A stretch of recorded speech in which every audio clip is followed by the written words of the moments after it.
What is going on, guys? Bruin Steel here, and welcome back to another WWE broadcast. I'm your host, Bruin Steel, and I'm joined by Canadian Yorker. And today we are recapping the Monday Night Raw that took place March 3rd, 2025, and it took place in Buffalo, New York. And it is the road to WrestleMania. And Canadian Yorker, how's it going tonight? It's going really well today. Can't complain. Just really excited about the events that happens with WrestleMania. I mean, um, with Elimination Chamber and now with Monday Night Raw. Man, it is so exciting to see what's going on with Monday Night Raw, and things have certainly gotten a lot and very interesting. All right, so let's get started. Monday Night Raw. CM Punk, a pissed off CM Punk, makes his entrance. He makes his entrance and climbs onto the announce table to cut a promo. He said this is going to be fun for him, but not for us, and he might just get Raw canceled off of Netflix. He said this is the State of the Union address for WrestleMania, and he wants to address his enemies. And since he's CM Punk, that's everyone. He asks the crowd for a name for the first target and starts with The Rock. He calls Dwayne a bold fraud, and just because he's on board, he's not immune from criticism, and he's dealing with the best in the world. Middle aged and crazy, he walked back into the WWE after 10 years and marched through hell to earn opportunities, but Mr. Midlife Crisis walked in when he felt like it because he feels like he's a bigger star than anyone else. CM Punk said he loves to say it to his face, but The Rock is too busy pretending to care about this business and pretending to get business. He never been desperate enough to hold a fake title and declare himself the people's champion because he earns it. He never been so desperate as to sell his soul, and that brings him to John Cena. CM Punk says, "You can't see me? Well, we can all see for you." And Cena stole something from him in the Elimination Chamber. He gave him the benefit of doubt given his career, but you don't fool him twice. Also, loyalty and respect for 20 years. But now everyone sees that that's bullshit, just like he has all this time. He said he didn't quit at Elimination Chamber, but John Cena did, and he gave up on the kids. He's gonna get hands on both of these bold frauds, and when he does, they're going to wish he hadn't. On to the man who was all his attention, little brother Seth Rollins. He tells Becky Lynch, better come get your man because he's going to get him first. He's going to put him in a wheelchair. Seth Rollins' music hits and CM Punk charges like a bat out of the hell to meet him with punches on the stage, hammering violence, and immediately referees and road agents arrive to pull them apart, but it doesn't hold them. Rollins bounces him right over, trading punches in the aisle, security falling to separate them, and they keep fighting. Into the ring and rolling back, they get separated by the barricade on the far side of the announce table. Seth Rollins trying to leap over the desk. Punk was rage boiling over his eyes. Security managed to drag Rollins up the ramp. And that's the end of the opening segment. So CM Punk and Seth Rollins feud is just they just hate each other, and obviously CM Punk calling out a heel John Cena and The Rock. So what are your thoughts on CM Punk's promo? I know you did a video on it, Canadian Yorker, on the Wrestling Bros channel. So uh, might Yeah, as well just tell us what your thoughts are. yeah. So when I did the video on the Wrestling Bros channel, I was actually waiting for you to post Friday Night Smackdown first, and then I wanted to release the video on Wrestling Bros channels after you posted that video. But my video posted first, and then a video for Friday Night Smackdown posted. But anyway, I did the video on the backstage segment. So apparently nobody knew. It's very kept secret, well kept secret that John Cena was going to turn heel. Nobody knew except Triple H, The Rock, and Cena, and a few other people. But I mean, a shocking turn of events. Now we have unexpected. It's just this. It's just a wild race right now to see who's going to be the next champion of WrestleMania. Now everything is just up in the air right now. I mean, we don't know. I don't know what the next direction that the, the, the road to WrestleMania is going to take now because I honestly thought we're going to see Roman versus The Rock at WrestleMania, but now this John Cena turning heel and joining The Rock, out of all people, John Cena to turn heel to join The Rock. Who would have thought that? But let's be honest here. When John Cena first debuted as as a wrestler in WWE, he was a heel initially back in 2003, and I remember him in his heel run. And man, that guy was, he was really something special, very interesting type of uh, wrestler. But then he switched from being a heel to a face, and he's been a face for 20 years. But I can see this. I got to say this, guys, on this video, that John Cena, I see John Cena has always been a tweener type of person. He was never really a true face. He was never a true face. He, at times, even though he was a face, quote unquote face, John Cena did act as a heel in certain circumstances, and when he just straight up attacked people and just destroyed them even before they got a chance to do that. And one of those instances I can remember is him facing Rusev, um, and he was there was a match where he was involved with Rusev, and instead of just being that's struggling against the heel, he just straight up went after Rusev and put him in a submission hold and made him tap out in. I mean, he was just straight up vicious. I mean, there were times where John Cena definitely portrayed heel esque vibes, but now this is the culmination after 20 years of him being the face of WWE. Now Vince McMahon is no longer there to say John Cena cannot turn heel at all at any time. But now that Vince McMahon is no longer there, John Cena's free to do whatever he wants, and this is his time. This, like he said, the last time is now. His time is now, and this is his time and his watch. He's obviously pissed off a lot of people. Obviously, John CM Punk being one of them. CM Punk has always been the voice, a critical voice against John Cena, especially with his pipe bomb days back in 10 years ago, and he was just we should have seen a heel Cena even from back then, but John Cena, just like being who he is, man. I mean, this is going to be really interesting now that John Cena is a heel, and The Rock is also a heel. But The Rock and Cena joining forces, I could never expect that to see that happening at all. But I mean, we gotta just to hold on for the ride, because it's going to be a wild, wild ride for the next 2 months until WrestleMania comes. And Cody Rhodes is going to be for a heck of a wild ride. We are all going to be in for a heck of a wild ride going forward. All Oh, right. and also Seth Rollins. I forgot Seth Rollins and CM Punk. That feud is not over. It's great to see that this feud is still alive and good. Obviously, it's 10 years in the making between Seth Rollins and CM Punk. So this match, this we have to see a match. Some matches between now and WrestleMania. These matches have to happen, I believe. Seth Rollins and CM Punk have to keep up this rivalry going forward. And I know Seth Rollins screwed CM Punk out of WrestleMania, but at the same time, John Cena turning on Cody, is just crazy. And I mean, of course, Seth Rollins and CM Punk are not happy with John Cena turning heel and joining The Rock, so that really screws up things for the both of them. But these guys don't like each other at all. Becky Lynch is definitely getting involved in CM Punk and Seth Rollins' story. I can see this coming.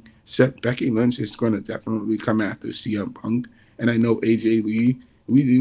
I know we talk about how AJ Lee may or may not be coming back, but I can see CM Punk, Becky Lynch, AJ Lee, and and just them all being in an like a husband and wife versus husband and wife situation. This is definitely going to happen. Um, I can see that happening, man. I mean, there's definitely a lot of bad blood happening between Seth Rollins and CM Punk, and these guys don't like each other. So there has to be a match that can just settle this intense this hatred that these guys have for one another. Um, So I have to see what's going to happen going forward. And also hear from John Cena, who's going to be speaking in 2 weeks from now. So as I did a video, John Cena is going to be coming back in 2 weeks and giving us an answer. John Cena, what the heck happened to you, man? Why are you doing this? That's my question. All right, so moving on, we got Gunther making his entrance. He says Otis, Alpha Academy is already in the ring. He says Otis is a really strong, but to him, he's just a freak of nature that belongs in the same category of Jey Uso, a people pleaser who makes a clown of himself to entertain a degenerate audience, and this does not belong in a scared ring. He says the crowd only cheers Otis because they pity him and asks if he looked in the mirror. He did, and what he saw was him wearing the World Heavyweight Championship belt as a belt, and while Otis can't find a belt that fits, the sad part is Otis could be great with just a little bit of self-respect, but don't worry, he'll teach you something about respect right now. Gunther blasts Otis with a cheap boot, and that leads to the first match of the evening, Gunther versus Otis. Brawling side headlock, shot off the front kick, shoulder block, big boot, and Gunther sends him to the floor. Otis pulls him out and catches him with a fadeaway slam. Gunther in control, falling knee. Otis starting to power up, but the ring general drops him with a boot. Otis gets fired up. He walks into a chop and shrugs it off. Red's face is thrusting his hips, going chop for chop with the World Heavyweight Champion. He follows it with a power slam. Stinger splash, back, big back elbow releases world's strongest slam. Caterpillar connects, but Gunther kicks out. Back body drop connects, counters. Both men go for a lat roll. Combination for the ring general, and he takes Otis down with a boot. Another big lat cover two, closing in the finish. Gunther was able to hit a power bomb on Otis to win the match. Gunther defeats Otis by pinfall. Post match, Gunther goes back and puts the gorilla clutch on Otis. Tozawa makes a save, but the ring general slings him off and power bumps into Otis. Looking to the same thing in the opposite order. Main event, Jey Uso makes the save. Gunther is on him right as he slides into the ring, but Jey turns it around and sends him packing with a spear.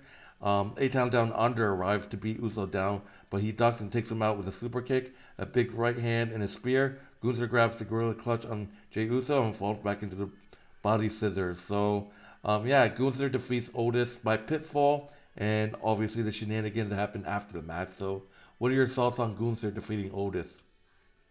Yeah, I think that Otis, man, Otis could be the one that's definitely bringing WWE into the future because Otis has that charisma, he has that personality that can definitely. A lot of people like Otis. I know you're a big fan of Otis. Otis is your man.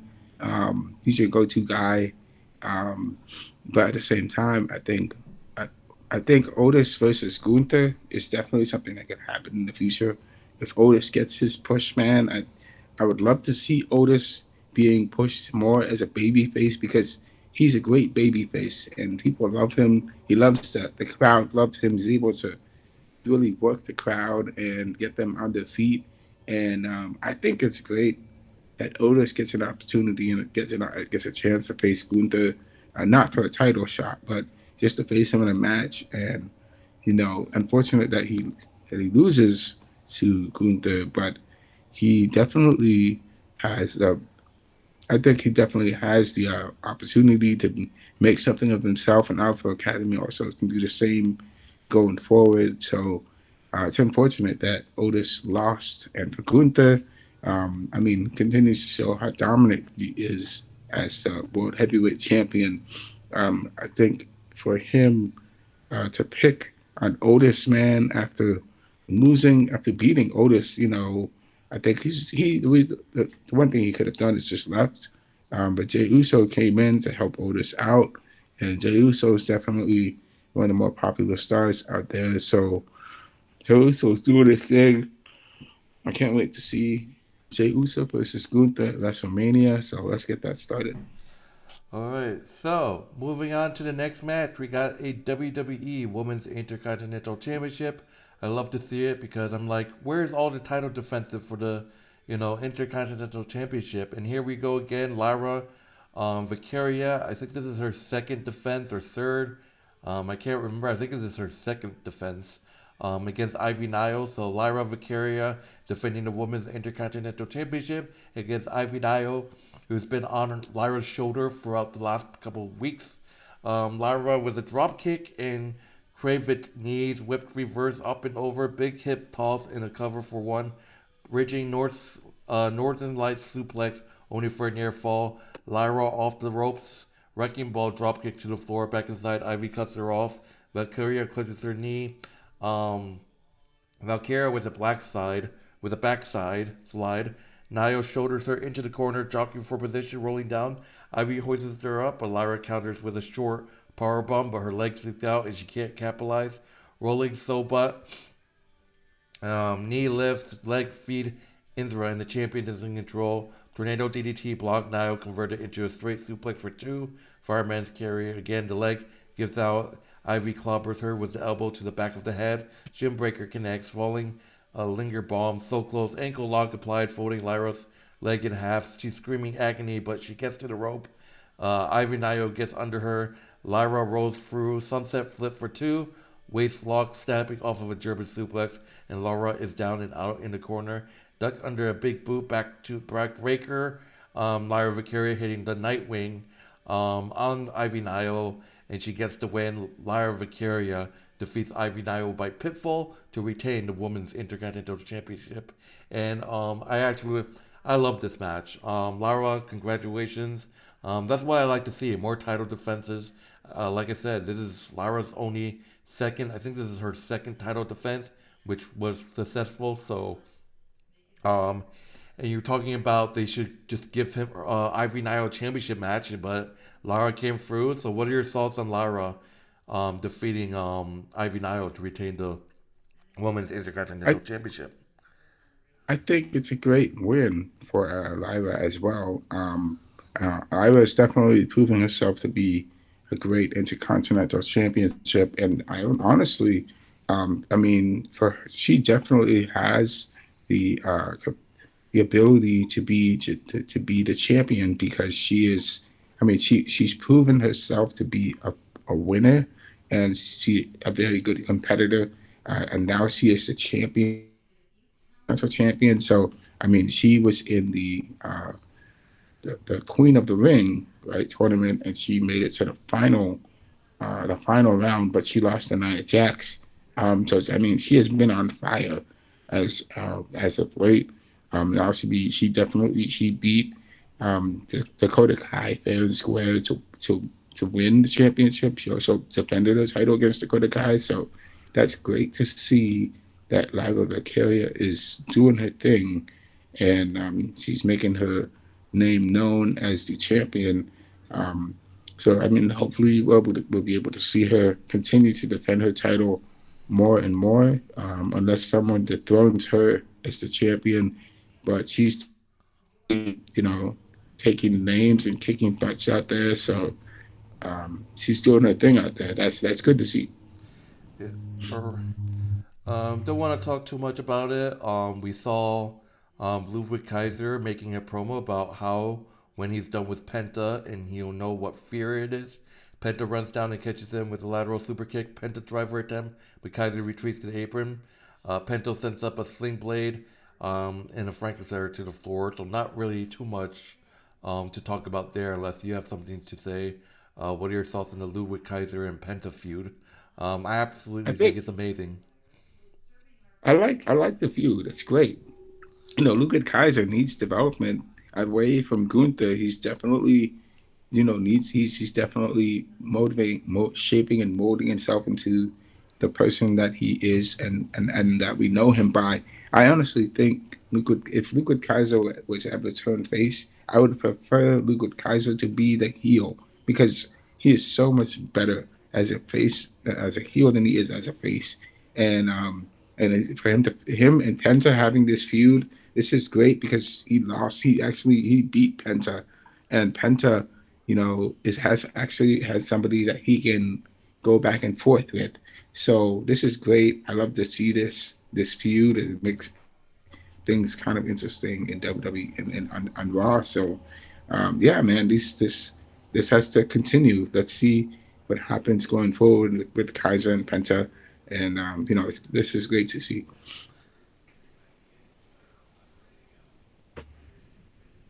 All right. Moving on to the next match, we got another championship match. We got a WWE World Tag Team Championship match. Man, I wish we could have went to this show, to be honest. So, WWE World Tag Team Championship. We got the War Raiders, Erik and Ivar, defending those tag team titles against American-made, excuse me, Brutus and Julius Creed. Erik and Julius to start, collar and elbow. Struggling around the ring, Creed ducks under, turning each other around. Shoving match breaks out. Julius shoves him into the corner to tag Brutus and clubbing blows out of the turnbuckle. Tag made. Ivar up on the second, and Julius drop kicks him to the floor. Brutus tags in, throwing Warbeard into the steel steps. Working Warbeard over, but Erik tags in, throwing Julius. Big rock bottom for Brutus. Julius back rolls himself through to a double knee, and Erik is fired up. Running knee to the face, tag to Ivar. Assisted power slam, cover for two. Erik back in, Brutus with a near fall, clubbing blows. Tag to Julius. Erik slips out, elbow out of the corner. Creed beats him and the turnbuckle with the right hands back and forth. Moonsault, nobody home. Shooting star press. Ivar kicks out, back breaking down. Ivar smashes Julius into the LED board with a crossbody. Tag made. The War Raiders hit the War Machine on Brutus Creed to win the match. The War Raiders defeat the Creed brothers by pinfall to retain the WWE World Tag Team Championship, and that's what I like to see. A lot of title defenses. War Raiders, they're just getting started. They had their first title defense against the Creed brothers, but ended it in disqualification. But this is redemptions. But what are your thoughts on the War Raiders defeating the Creed brothers by pinfall to retain their World Tag Team Championship? Hey, this is a great match. The War Raiders versus the Creed brothers. We've never seen these two teams face each other before, other than the Creed brothers being defeated by the War Raiders the first time. But I really like the fact that the War Raiders are getting their push, and this is great for the War Raiders. And I told you, we have been talking about just how impactful both how the War Raiders are, man. I mean, they are proving themselves to be an incredible tag team, and they're big, they're tough. They can definitely move around the ring, and they're definitely a formidable tag team champions. So I'd like to see we got to see more of the War Raiders title defenses going forward. Creed brothers, they are they are good, man. We know how good the Creed brothers are. They nearly won the championship the first time against the Judgment Day when they faced them, and they lost to the Judgment Day when it was Finn Balor and Damian Priest. They lost to them, but I, I I mean I could definitely see the Creed brothers as champions one day in the future. So, but the Creed brothers and the War Raiders feuding it makes it really good. Just bringing back the relevancy of the tag team championship on Raw. That's a good thing to see. But I gotta say, let's continue with the War Raiders championship reign. Let's see how far they can go. All right. Yep. Moving on, we see Finn Balor in the ring cutting a promo about Braun Breaker, saying he's only still Intercontinental Champion because Judgment Day have allowed it. Braun, in the oratory position, said he has the title because he's the dog and he runs Judgment Day down. Finn Balor says in the ring he's untouchable and he could take the title anytime he likes. Breaker heads for the ring and they brawl. Balor with a double leg into a double stomp. Braun guzzles him and then hits the military press power slam. Off the rope for a spear, but Dominic pulls this guy out of the ring. Braun Breaker spears Carlito to send a message. So it looks like Braun is going to feud with the Judgment Day now. I mean, this is great. I like to see Finn Balor versus Braun. But that's just two heels going at it. Question is, do you think Braun is going to be turning face, or they're just going to do the heel versus heel? What are your thoughts on Braun Breaker feuding with the Judgment Day? Why don't they just make Braun Breaker a face? I mean, it doesn't make sense for him to be a tweener. I just understand that it just would make more He's still sense a for heel. Braun to be. Yeah, right. The guy should be a face, obviously, because Finn Balor is a heel, and I don't understand why they have face versus heel, honestly. But it's unfortunate that we having heel versus heel matches nowadays. But I know it's the way of the world we live in now.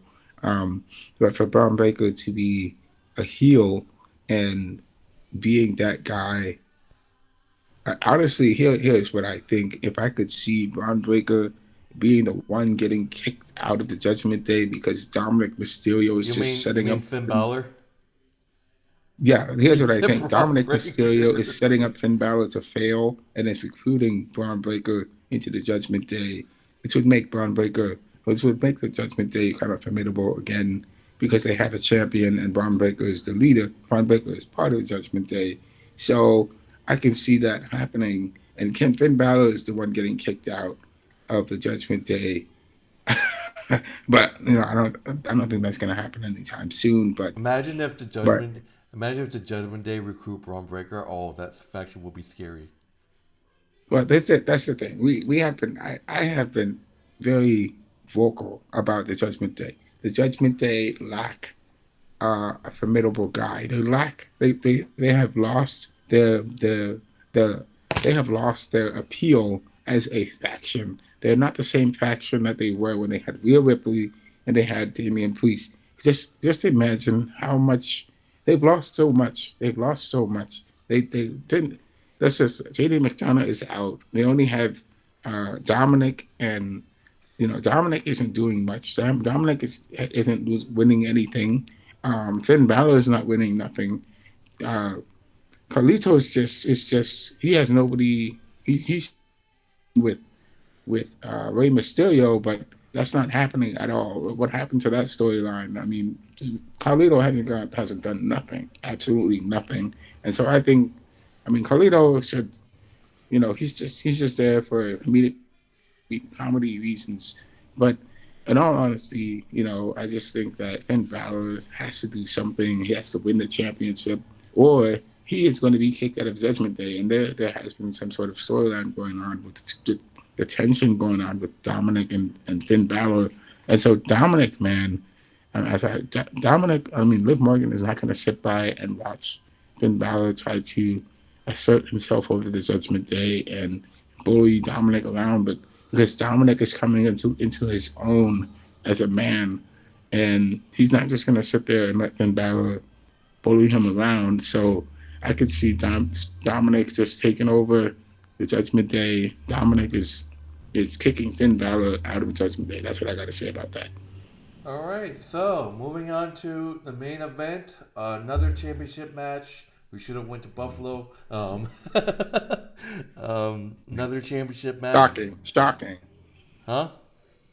I got to say this match of the night. All right. Main event match: WWE Women's World Heavyweight Championship. Rhea Ripley defending the title against Io Sky. Bianca Belair is at the ringside for this one.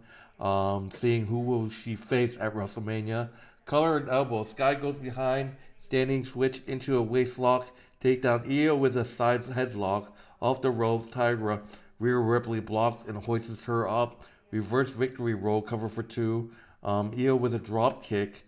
Back and forth looking for an armbar takedown. She gets an Oscar lock, bullet train, giant step up. Rhea Ripley cuts her off, back suplex, back and forth.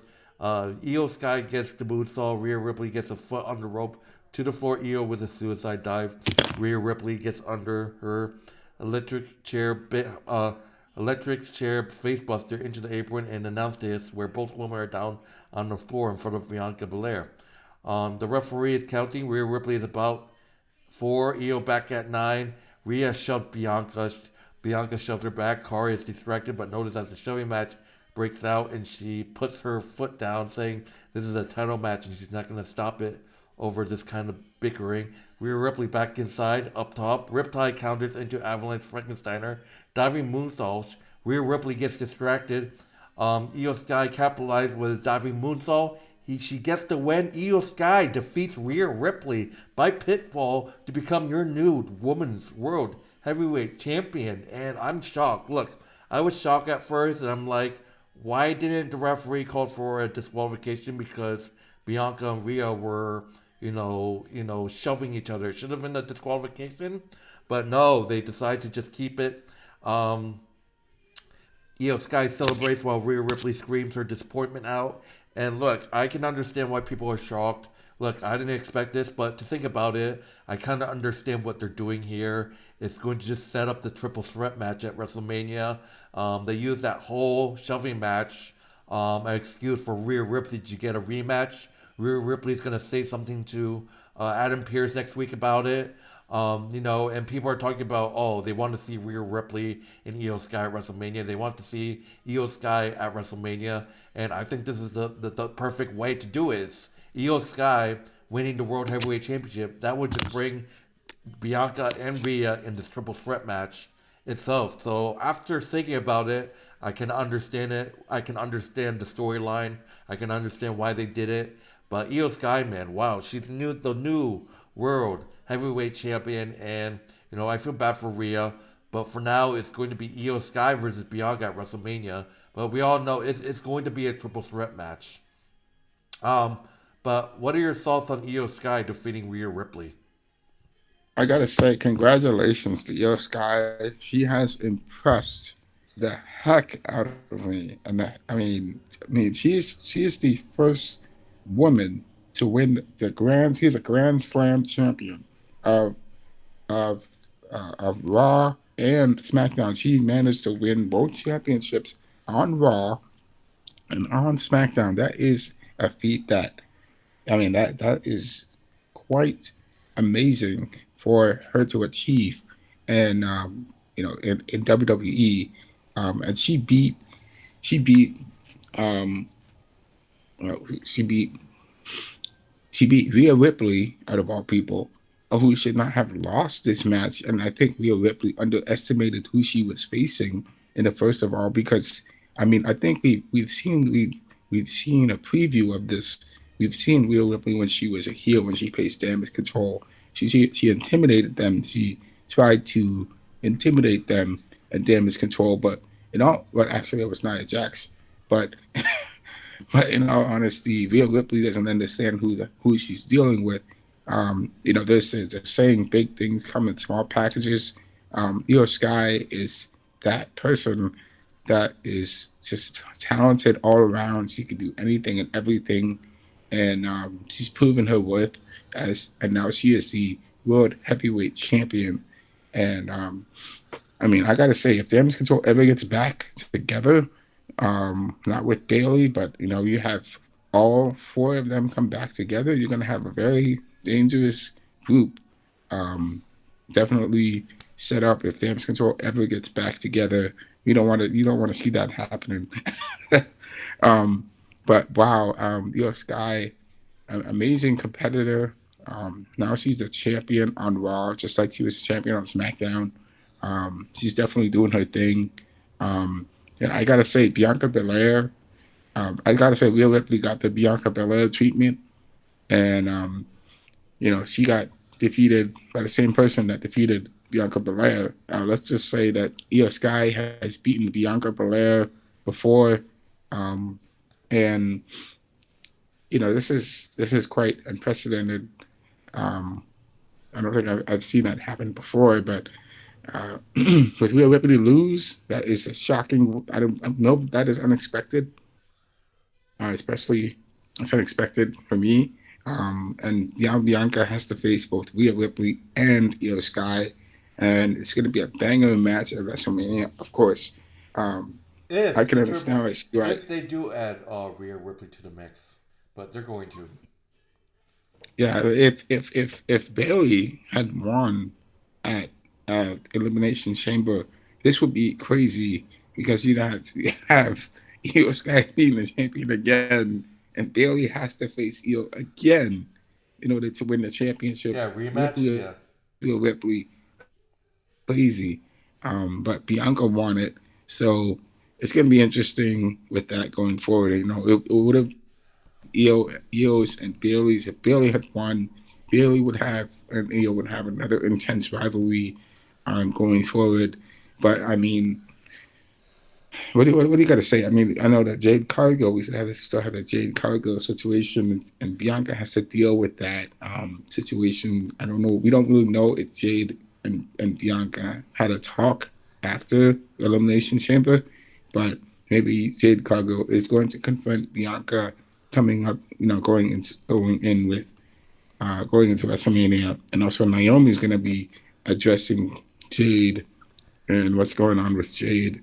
So there's some Yeah. crazy situations going on in the women's division, um, and we have to see what's going to happen with that.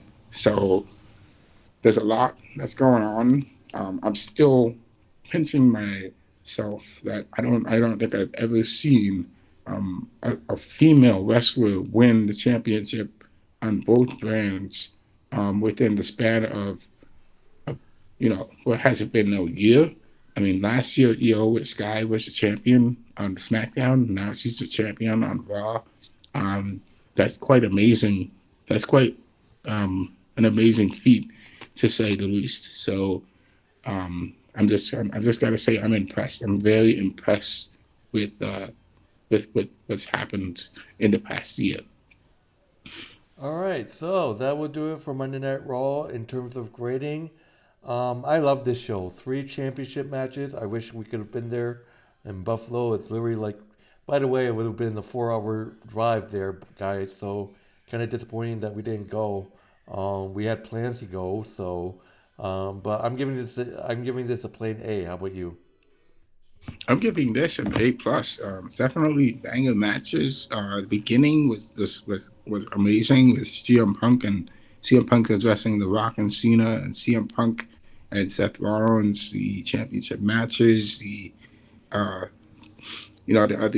all the other things in between, the situation with Jey Uso and Gunther, um, Otis, Io Sky's amazing, incredible win against Rhea Ripley, and Bianca, just sitting there in the background. Um, but man, it's definitely a really great show, and yeah, it was amazing. A plus. All right, so that would do it, guys. Thank you guys for watching Monday Night Brawl broadcast with us. I'm Bruin Steel, and this is Canadian Yorker. Be sure to like, subscribe, check out Canadian Yorker's channel. Link will be in the description, as well as their wrestling channel, which is WWE Wrestling Bros. Uh, that link will also be in the description as well. But that would do it for Monday Night Raw, and we'll see you guys in the next broadcast. See you guys later. Take it easy. Enjoy the rest of your night. My name is Bruce Dizzle. This is Canadian Yorker. See you guys Yep. later. Take care. Take care. Take care.